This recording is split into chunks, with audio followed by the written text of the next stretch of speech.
Few moments later. You're laughing. Someone was killed today because of what you did.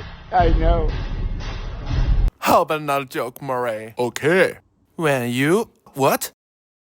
You just say you want to hear my joke? Yeah, why not? Okay. When you... Fuck yourself! You think you're so funny, huh? Sorry, Murray. Shut up!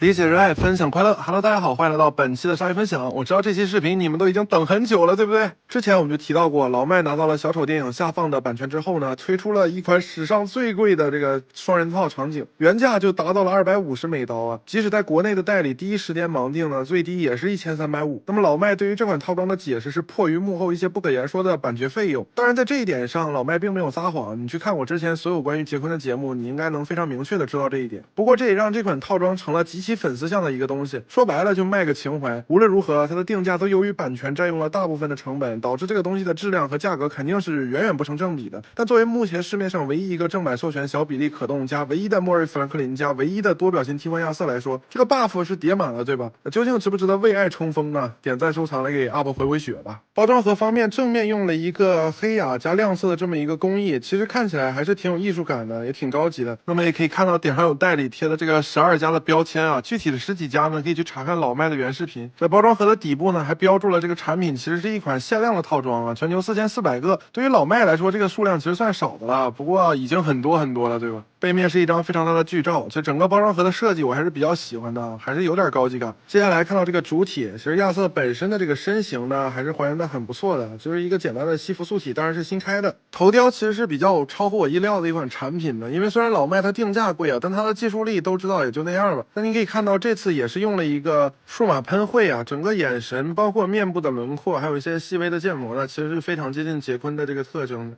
翻到侧面和背面，你可以看到这次的这个头发的建模也非常的精细啊，而且还做了这个渗线涂装，看起来还是比较有层次感。第二颗头雕做的是这么一个狞笑的表情啊，其实在正常的光影下看着有点怪，对吧？亚瑟至始至终还是比较可怜的那个神态啊，但是在某些镜头里边看着莫瑞那个眼神确实是这样，笑的有点凶狠。那我觉得最喜欢还是最传神的呢，还得是这颗脸上沾血然后微笑这个表情啊，实际上很邪魅的一张了。不过如果眼神可以朝向莫瑞的那个方向，那就更好了，对吧？这个面雕的五官和这个表情做的都是很像的，只不过很可惜啊，这个表情在别的厂商的作品里都没有给复述。其实我当时特别希望 Hot Toys 能做一个这个表情的替换头，包括 InArt 啊，但是其他厂商啊都没有这个尝试的意愿，所以老麦的这个呢还算是挺不错的，至少在选材上还是勇于尝试的。那么这次素体的造型呢，就是杰昆经典的这身红西服了，全身都有做了一个渗线来增加质感嘛，不过这个效果嘛也就那样。不过建模和衣褶还算是比较自然啊，包括衣领也有做出这个边线的效果，只不过不明显。值得一提的是，你看老麦这个腿就很结实，对吧？因为人家这个连接装够粗够稳定啊，不像某些品牌的产品啊，这个腿挺粗还挺肌肉发达，哎，就是不舍得给你用塑料，所以这次素体的稳定性还是很好的。那么这次老麦也是尽量给你补全颜色了，可以看到杰昆的这个皮鞋有好好的给你涂出来。其实当时我还挺怕他直接给我一双黑皮鞋或者棕皮鞋的，那至少老麦没有丧心病狂到这种程度。上半身的这个服装呢，你可以看到纽扣都做了这个扣眼的细节，还算是比较精致的，而且中间这个马甲的褶皱真的很不错。不过这个衬衫的这个花纹啊，可能是碍于这个廉价美系的精度原因，在这个官图阶段就没有，反正也是挺坑的吧。顺便给大家看一下这个换脸的过程。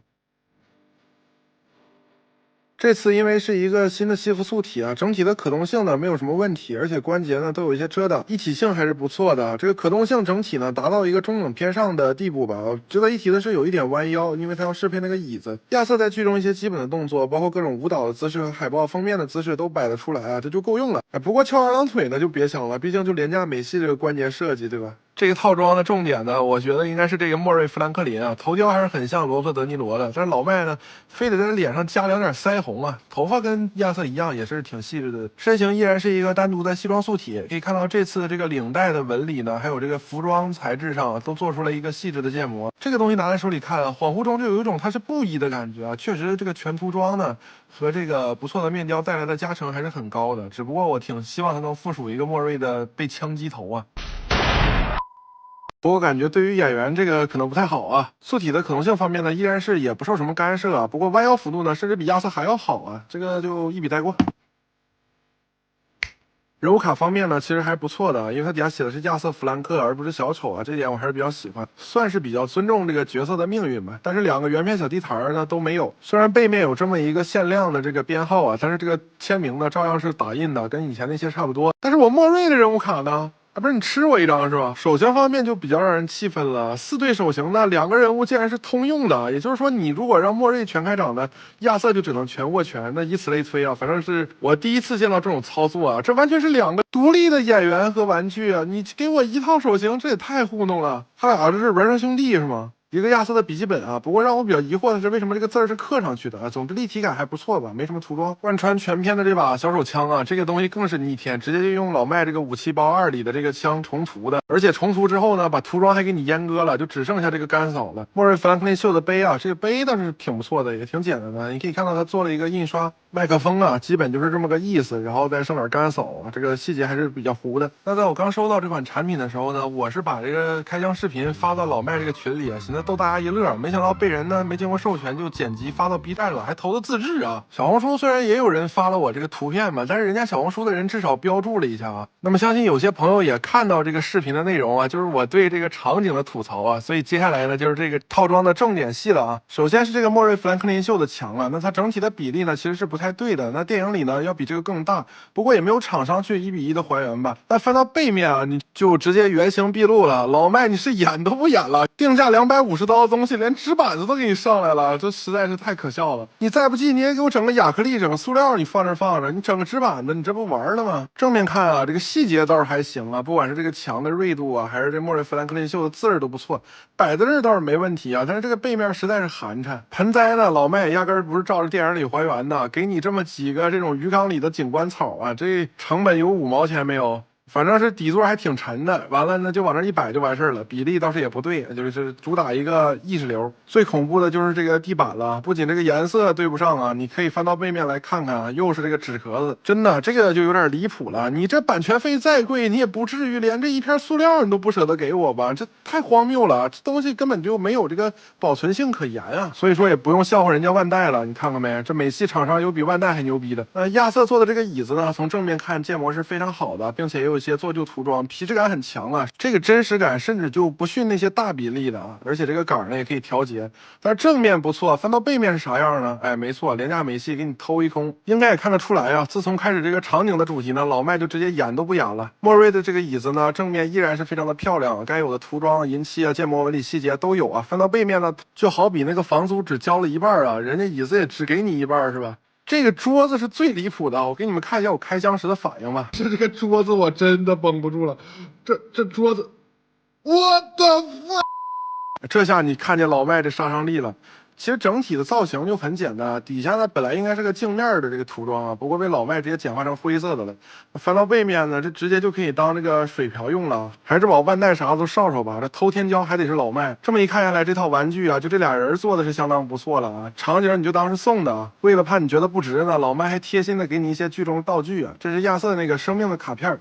质感和造型上都是很还原的，不过这个东西能有多少成本，对吧？一张 POGO 俱乐部的这么一个海报，实际上我去电影里逐帧的翻啊，翻破了眼睛，连我都没有找到这个海报的位置在哪儿啊，所以说可能是出自设定集里的这么一个东西，整体薄如蝉翼啊，这比你上学时候那个草稿纸还薄啊。值得一提的是，这个 POGO 这个词的来源呢，来自于美国的这么一个真实的小丑杀人案啊。这个变态疯子呢，性侵并杀害了33个男青年啊，可谓相当恶心了。跟他比起来，亚瑟都显得有点像小清新了。预定阶段让人最期待的，无非是这么一个亚瑟的笔记本了。正面呢还是很还原的，不过确实就是一个真正的笔记本。打开之后呢，里边确实是零星有这么几页亚瑟写过的字迹啊，当然是打印的，是进行了一定的和谐呀，也就是不还原影片里这个原模原样啊。有些这个 R 级的内容呢都给删掉了。不过在影片里最影响亚瑟命运的那么1-2页呢，还是都在这儿，并且呢，也就是前面这几页啊，后面呢就变成了一个非常正常的日记本啊。当然了，你舍不舍得写呢？最后就还给了这么一个亚瑟工作的地方，墙上的铁板啊，不过电影里应该是纸的，我也不太确定。这个东西确实是一个铁片啊，然后上面本来写的是这个不要忘记微笑。亚瑟呢生气也给它划掉了，这是老麦告诉自己别笑出声啊，1350卖你纸板子，你说他高兴不高兴？我其实宁可他把这玩意儿换成纸的，然后把玩具那地板给我换成铁片的。其实这套产品确实就是这么一个割韭菜的产物啊，这个大家都知道。但是自从我昨天发这个开箱视频被盗用发出来之后啊，我感觉我真是见证了某些人人的这个丑恶嘴脸。首先不管怎么说啊，厂商的态度有问题呢，肯定是要骂厂商的。但是这个钱啊是我自己的，我想花在哪儿了就花在哪儿啊。那么在这个盗视频的评论区底下啊，这个视频都已经是盗的了，这评论区更是炸裂。这个理财大师、经济顾问啊，倒是不在少数啊，对我钱包里的这个钱的去向呢非常的感兴趣，更是有甚者啊，对我和我这个家人啊都发来了亲切的问候啊，冷嘲热讽之间呢，还不忘对我这个家族的关心呢。作为一个用爱发电的这么一个分享节目啊，盗视频的事儿呢，那咱们没办法，是咱们没做好标注啊。那对于评论区里这些缺乏教养的牛鬼蛇神的，我也没必要惯着你啊，我直接挑出来几个呢，给他简简单单的回复一下。第一位老哥呢，倒是也没说什么过分的，人家就是对我钱包里这个钱的去向比较关心。那我这里也回答你一下，咱们这个节目呢，之前也就做过这个1·2豪华4人套的这个视频了，我已经有了是吧？这4个玩具是一整套产品对吧？所以我也没有必要去单收一个，我收它干嘛呢？论这个潮玩 Q 版，咱有这盗版积木小人是吧？论这个正经小比例呢，咱也有爱国者这2个了。你要论大比例这个服装版型和动态都挺好的雕像呢，这 Prime One Studio 呢，我也不知道你看不看得上。包括 QS 这个1:1的，我觉得也还行是吧？我这个要象征度有象征度，要把玩有把玩，要可爱有可爱，要这个转变过程有转变过程啊。还有一些亚瑟产品呢，是压根儿就还没出货啊，或者说呢不在手边。但是就相较于刚才的那些东西，老麦有他的创新呢，这不是一个场景套吗？难不成这位兄弟是有什么小比例带版权的莫瑞弗兰克林秀可以给这个平替一下是吧？还有这个冤种的，我寻思着我自己玩的挺开心的呀，怎么了？你这个钱是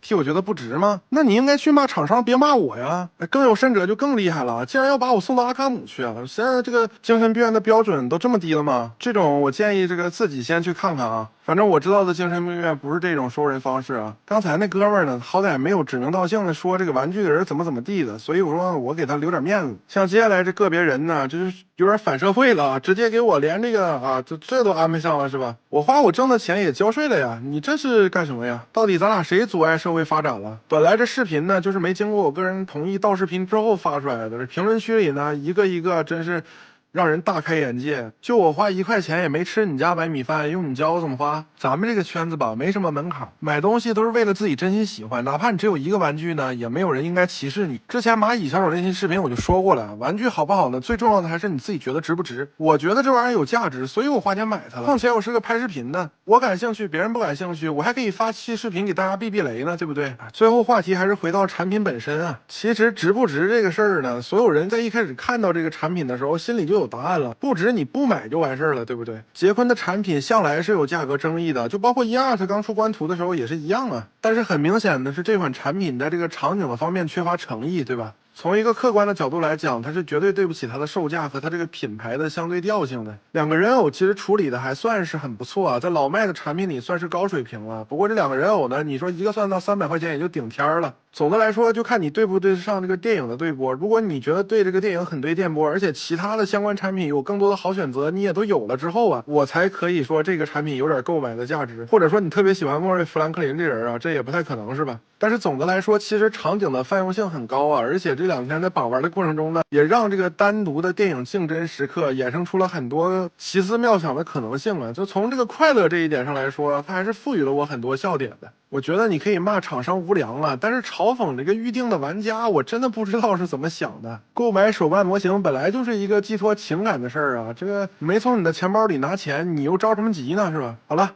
理解热爱，分享快乐。喜欢我的内容呢，就请点赞、收藏、加关注，你的支持是我更新最大动力。也可以加入我们的聊天群，与我们一起聊玩具。理解热爱，分享快乐，我是鲨鱼，我们下期不见不散，拜拜。哦，对了，刚才我说的那几个哥们儿，你可别加我啊，小心我骂你。